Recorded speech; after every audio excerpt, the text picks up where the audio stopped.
Why not? So I should run up there. Right now, so you can look anywhere but the camera at this point. The irony is they are playing Mission. Cutaways. This is your old stuff, isn't it? Yeah, it is. It's It's Mission. getting cutaways now. Yeah, I see. So we can't look at the camera. So shake your head. That's the scoop. Yeah, it's not. Here we gotta see. Ted Koppel, You ever wonder what people talk about, like at the end of game shows? We're all sitting there going like this. Yeah. What are they really talking about? See the red light go off, Yeah, and off I like it. camera. What about when Dave Letterman whispers in the guest ear? You know, right? What's he really saying? What's he saying? I'm gonna tell him. What could he possibly be saying? What's he really saying? When he just when he didn't leaves- say. when he When he leaves leans that- over. He's probably saying, wasn't it stupid, Patrick? Really stupid? Yeah. Well, I like the cutaways when you got the interviewer here and you're the backside of the guest, and you hear the audio track, and it's like this guy's head is on Right, with right. any kind of agreement to what he's Did you saying. see Oh, yeah. the Eyewitness News? Like a kung fu movie. Was that Eyewitness News? Remember what's his name? Jerry Turner? William Hurt? No. No, the No. movie. Was it called Eyewitness Oh, News? no, broadcasting. Broadcasting. Right. Oh, yeah. He's got the thing in his ear. Yeah, He's rapping. yeah, but also when they were doing like when he teared Yeah, up. right. Teared up after the fact.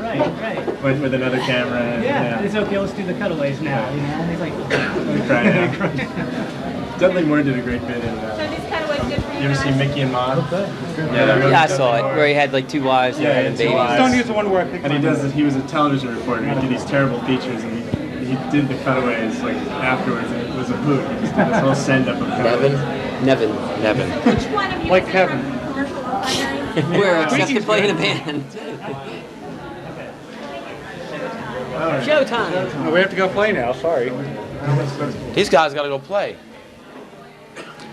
Hi, we're down here at Calvert Street Cafe tonight with When Thunder Comes. Their original band here from Baltimore. I got Harrison Renan. Harrison Tate. just do first names. Just rock it. It's like Is it Renan? Nevin. Nevin, I'm sorry. it's like kids on Kevin the with block. an They N. all have Kevin- just first Kevin Nevin. Kevin Nevin. Okay. Except it's Nevin, not Kevin. I'm sorry. I'm gonna, It was gonna happen. okay. Oh, all the time, constantly. It's usually worse than that. Sorry, man. It's quite alright. I get much I can get on worse. this side. What? It's okay. Just so Dave doesn't have to lean in. Hi, we're down at the Calvert Street Cafe tonight with When Thunder Comes from Baltimore. They're, you guys have got to shut up. You guys have got to be quiet. All right, come on. All right, come on. You want me? Okay. First name.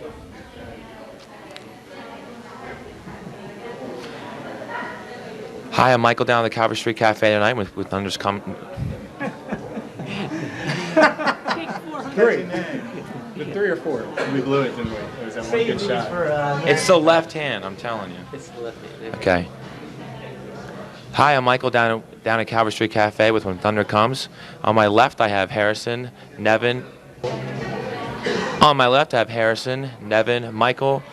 Michael is the drummer and the lead singer, Dave Falkwell here. Guys, want to ask a couple questions. Where did you get When Thunder Comes, the name?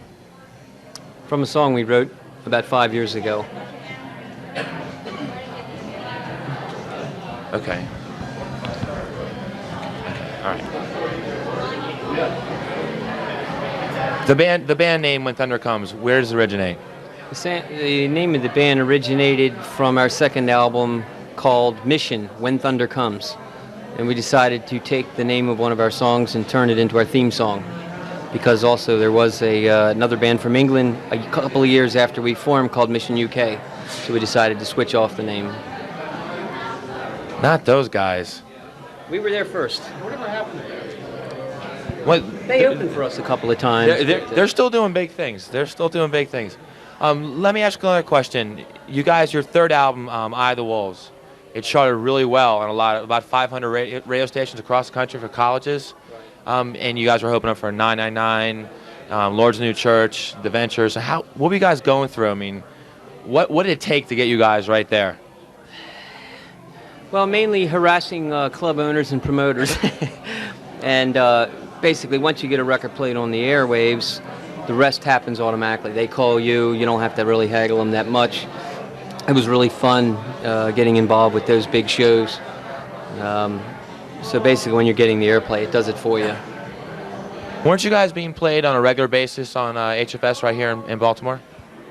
Yes. Yeah, we've got some good friends at HFS. Hi Nisi, she's really helped us out a lot. Damien has played us. They do a couple local music spots each day, and they've been real supportive, and we're grateful for that. WCVT's also been real supportive of us, and we owe them a lot, because if you don't get heard on the radio, you don't go anywhere. Right. So it's really helped. Are you guys pretty glad that Damien's back on the air finally? Yeah, I always liked him. He plays us, hey, he's perfect. Yeah. Yeah, they had trouble with him for a while. I always liked his personal touch, and I was real glad he's back on the air because I've been listening to him for since he started way back. During the last album, they even charted us. We were number 20 for about 2 months on WHFS. It didn't help us, but it was nice that it happened. What do each one of you members bring as an influence to the band? Let's start off with Harrison. Oh, a little bit of everything. So I went to school, music major, so I've got a big classical background. So folk, rock. So I grew up in Oklahoma, so I can tell you, even influences there, yeah, snare and all. So everything, I'll listen to anything, and everything I listen to in one way or the other influences what I do, what I play, and how I react with the bands. Nevin, as a bass player, who's your greatest influence? Oh, tough one. I used to listen to a lot of Stanley Clarke, actually, and Chris Squire, actually, of Yes, as well. Is the master. Yeah, truly. He's it's the lyrical nature of his playing. He really sits down and he plays something that's it's kind of got a mind of its own, but fits right in, and that's something I'm always trying to go for as well. Something that's definitely stands on its own, but also meshes with what's going on in the band. Let's talk about the album cover. It's very original. It says a lot about you guys. Where was it shot, and what was the inspiration for it, Dave? Well, it was shot in the country of Ireland in a place called Rock of Cashel. I was doing a 3-week automobile tour of the country of Ireland about 2 years ago, and I just ran into that picture, and I didn't really take it with the idea of using it for the band, because every year I go on these worldwide journeys. And I got home and literally just went right to that picture, just sort of like, that's exactly what we want, because it somehow captures the layered moods of our music. You can see, the rain and the dark clouds and like the mist, and then there's that giant Celtic cross, the big symbolism type of thing. And I said, well, that's kind of us. And it's the first picture we've ever had of us that looked, it gave people an indication of what we were and what we wanted to be like. What about Pride and Passion? Can you tell me a little bit about the song? Well, the key chorus words in the song is pride and passion makes us change. Pride and passion blows me away. And when you really think about it, pride and passion are like maybe more powerful than love. Because wars have started because of pride, wars have ended because of passion. Affairs, governments, you name it. Romeo and Juliet. That's right, exactly. Romeo and Juliet. I noticed you guys take a socially conscious approach to some of your music, and the one I'm referring to is going to be the one about South Africa. That would be Blowing Away. Right. Blowing Away was one of the songs. We've tried not to be very political and try to be entertaining, but there was a story on the news about 2 years ago. One of the networks were interviewing a small black child, about 13 or 14 years old, and they were asking him what it was like to live in these ghettos, and he was explaining how, well, I can never sleep because there's always gunshots going off, and I'm always scared all the time and paranoid. Well, about 4 days after the interview, he was murdered by the South African police. And I just remember feeling so, disgusted and sad. Pretty heavy. So that's kind of where the song went from, but we never tell anybody. We never, mention it when we're playing, but most people would listen to our music and maybe not know what that was about. And I guess now, since the war with Iraq and everything, the lyrics, can kind of fit any troublesome situation going on out there. How about Animal Pride? Is it having to do with got one stick out of your nose. Yeah, don't worry about that. Let's talk about another song, Animal Pride. Michael, can you elaborate on that for me? Dave wrote it knowing that I was kind of into the animal rights scene. Ask me what issue, Because maybe. we're only going to be talking. You guys seem to have a real social conscience in your music. The song Animal Pride, does it have anything to do with animal rights? Yeah, actually, Dave, knowing that I was really involved in the animal rights movement, sort of penned the song in respect of that, and it actually caused a little bit of a controversy a few years ago in Maryland Musician, which we somewhat justified at one of our shows. For people who've seen us live before will know what we're talking about. And I'm really strong into it. I think Dave supports the idea that I am really into it, and then wrote this song. And we wrote it before we did a gig in Miami, and actually performed it live there for the first time. And I think we get across to the audience that we're as concerned about human rights, animal rights, and basically civil rights even. And although we don't like to preach, sometimes it may be taken that way, but we're more or less just letting people know what we think. We're not telling them that they should be into it also, but we're just letting them know that we are into it, and it's not just rock and roll. It does have a little bit of a conscience. Devin, let me ask you, how do you feel about the stickering of albums? The stickering of albums. Well, I work in the arts community every day. That's where I'm from, and I think that it's kind of the. In this respect, I'm a little more conservative in my politics, my personal politics. I'm not speaking for the band here, but I think it's the right idea. It's just poorly executed. I think what happened is it gets blown up and out of proportion, and what ends up is it becomes a stigma, and then it's either used for publicity and it just gets it explodes basically, and that's wrong. But again, I think the idea of somehow or another bringing to attention this, I feel like I'm getting old, disintegrating values of the American people, I think, as a whole. I don't think that's such a bad thing. I don't think to point that out to parents and to young kids that here's something that advocates, premarital sex and drugs and no education and being an underachiever. I mean, I think that kind of thing it's just destructive on the most basic value level. So again, it's a good idea. It's probably not the right way to go about it. And offhand, I can't think of a better way necessarily. But This guy's gonna be a good parent.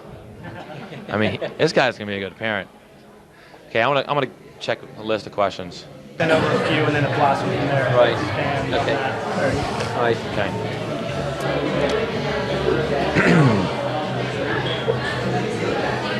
Dave, I understand that you guys had some really heavy airplay over in Europe at one time. Can you tell me a little bit about that? Yeah, back during our first album, we came in contact with a Dutch distributor who I flew to Holland and met up with, and he distributed the first 3 albums of ours all through Germany, Italy, Spain. One of the most interesting things that happened was probably how a lot of our albums ended up in Poland, where we started a somewhat large following, and they still correspond to us every month, and it was even told to us that we were played on communist state-sponsored radio, and we kind of feel responsible for the fall of Eastern Europe. Oh yeah, and Slightly. the wall's gone because of the mission. Because of the mission. And then, of course, we got some little airplay in England. I remember I went down to the original Marquee Club on Wardour Street in Soho, and they keyed it up right on the spot, and they started playing. We did an original version of Stepping Stone by Boyce and Hart.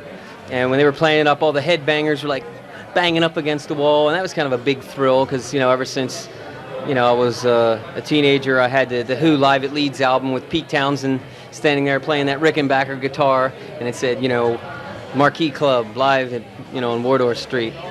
So that was kind of a big thrill. Is this the old Marquee? The original Marquee Club in Soho, not the one that's, a half a mile away now. So this was the original Marquee Club. What else are we gonna talk about? Sorry. Well, yeah. We got to do it again. Hold on. Okay. Guys, being a local band, you've done some pretty extensive touring. Tell me some of like the real highlights. I mean, I want to hear it all, the groupies, the wild parties. You know, if you trash the hotel room, I want to hear it. Talk to me, somebody. You got the wrong guy. Good try, but I'm new to the 24 hours band. in a van. All right, Dave. Well, our biggest highlight, probably since the beginning, was about 3 years ago. We headlined a major club in Miami Beach called the 1235 Club. We had like 1,800 people. We showed up, and our manager had T-shirts made up, so a lot of people were in the audience. We had never even seen the T-shirts. They ran a half page in the newspaper. And we showed up, and in the middle of the first song, there's a big power chord we hit, and when a power chord hit, a complete laser light show went off, and they never told us. So it was really like a great big highlight, and it was a big success, and we had a fantastic time, and we drove home just smiling ear to ear. And when I drove into town Sunday night after driving for 24 hours, came home just in time to find out we were canceled on our local gig the following Saturday night here in our hometown. So for 45 minutes, we were world famous and stars, and it was back to reality in good old Bmore. No panties on the stage? No, we were too tired. Guys, what does success mean to every one of you? Harrison? Well, just keep together, keep working, play a lot more, play a lot larger crowds. You know, just be heard nationally, internationally. Just keep working the way we are. Nevin? I would agree. Same feeling, that just keep making records, keep playing out, keep making it happen on stage, and make sure we keep changing too. That we don't get stagnant. Keep doing what we're doing. Get out there. I think being able to pay the bills, not have to get up at 5 o'clock in the morning, just to be able to earn a living. I mean, I'm not talking huge sums of money, which would be nice, but it's not the most important thing. But be able to live and do what you really want to do, which is play music. And that's success. And if Working Fairchild's there, that's fine too. Cold beer and Tracy Lords. Can't go wrong there. Can't go. Michael? Getting a letter from a fan in Poland or somewhere from around here, hearing from somebody that's heard our music on the radio, and also having your clock radio go off and hearing one of your own tunes on it is my definition of success. Dave? My idea of success is to have the most fun we can possibly have, and maybe get a little respect along the way. You know, I forgot to mention one thing. Dave is a Bruce Lee nut. Tell us a little bit about the karate. Well, about a year and a half ago, I got as a Christmas gift 2 free karate lessons. Since then, I'm intensively addicted to martial arts. I go about 5 times a week. In Hapkido, which is the style that I'm learning, I've now achieved a green belt. And it's a lot of fun, and it's really been very beneficial musically, mentally, and I'm a lot easier to deal with, right, guys? Yeah, I'm going to show you a pressure point, Mike. Watch. So we're going to see blocks of broken ice on the stage, right? No, but I can do a Von Damme split if you want. Bring out the chairs. Let me try. Come on. What's next for When Thunder Comes? What's next, and kind of really the most important, is it's kind of sad to like be really well known all across the United States and get stacks of mail literally 3 feet high and be totally unknown in your own hometown in Baltimore. And for me, being a couple of years older than a lot of the guys in the band, it really bothers me because I've been playing here for like 25 years. And it's kind of disappointing to be the most anonymous in your own backyard. I mean, I grew up in Baltimore City, you know. So that, for me, is the most important thing, is, you know, maybe to finally get the word out of our type of music, because we represent Baltimore. This is our town, and, you know, when our records are played somewhere else, we're representing this place. So it'd be nice for them to support us for a change. Do you think the Baltimore clubs and the club owners have really stiffed the original music scene?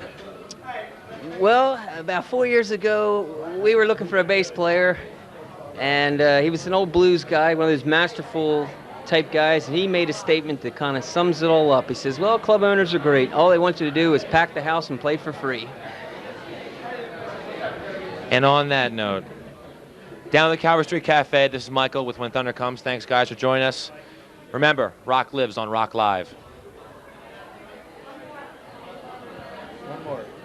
I'm sorry, it just flows better that way. I don't know. Down at the Calvary Street Cafe, I'm Michael with When Thunder. One more time. Dave, lean in a little bit. Down at the Calvary Street Cafe. Down at the Calvary Street Cafe, this is Michael with When Thunder Comes. Thanks, guys, for joining us. We'll see you here next week. And remember, rock lives with Rock Live.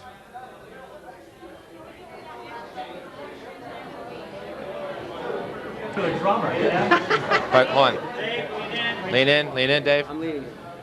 Down at the Calvary Street Cafe, this is Michael with When Thunder Comes. Thanks for joining us. We'll see you next time. Okay.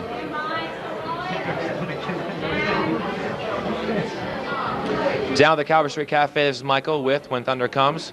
See you next time. Thanks, guys, for joining us. Thank you. Remember, rock lives with Rock Live. Rock and roll.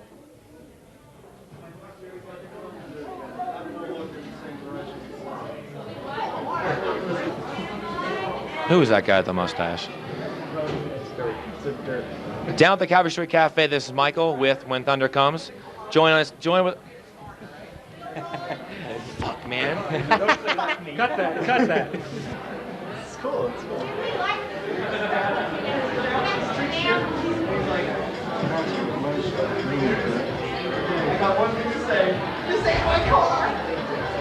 Get your hand off my knee. Play with it. Down at the Calvary Street Cafe, this is Michael with When Thunder Comes. Join us next time. Guys, thanks for coming here. And we'll see you next week. Oh, fuck. Use the first one. That was perfect. Let's just do one more to be on the safe side. We're rolling. Come on, Mike. Big breath. This is Michael down at the Calvary Street Cafe with When Thunder Comes. Join us next time. Remember, rock lives with Rock Live.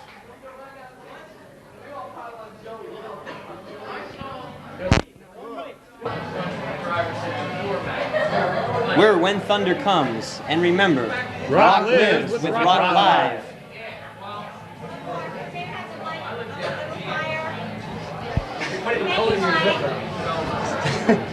It's one of these. Does it snap on here? The hell it is. Watch it, it's got a bad connection. Don't hold it there. The auctioneer. Don't hold it down there.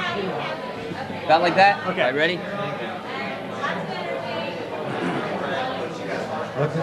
Where When Thunder Comes, and remember, rock lives with Rock Live.